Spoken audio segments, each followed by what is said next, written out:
গাজায় দখলদার ইসরায়েল বর্বরতা বন্ধ না করলে, যুদ্ধবিরতি চুক্তি না করলে পশ্চিম তীরকে অধিগ্রহণ করা হবে না এমন নিশ্চয়তা না দিলে এবং দ্বিরাষ্ট্র গঠনে দীর্ঘ শান্তি প্রক্রিয়ার প্রতিশ্রুতি না দিলে আগামী সেপ্টেম্বরে ফিলিস্তিনকে স্বাধীন রাষ্ট্রের স্বীকৃতি দেওয়ার ঘোষণা দিয়েছেন যুক্তরাজ্যের প্রধানমন্ত্রী কিয়ার স্টারমার। মঙ্গলবার 29 জুলাই নিজের মন্ত্রিপরিষদের সঙ্গে জরুরি বৈঠকে বসেন স্টারমার। বৈঠক শেষে এমন ঘোষণা দেন তিনি।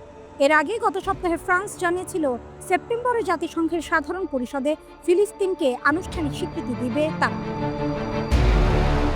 যুক্তরাজ্য জানিয়েছে যদি দখলদার ইসরায়েল তাদের দেওয়া শর্তগুলো না মানে তাহলে জাতিসংঘের অধিবেশনের আগেই ফিলিস্তিনকে স্বীকৃতি দেওয়া হবে। সেপ্টেম্বরে সর্বশেষ পরিস্থিতি নিয়ে আবার পর্যবেক্ষণে বসবেন তারা, সেখানেই চূড়ান্ত সিদ্ধান্ত নেওয়া হবে বলে জানিয়েছেন তিনি।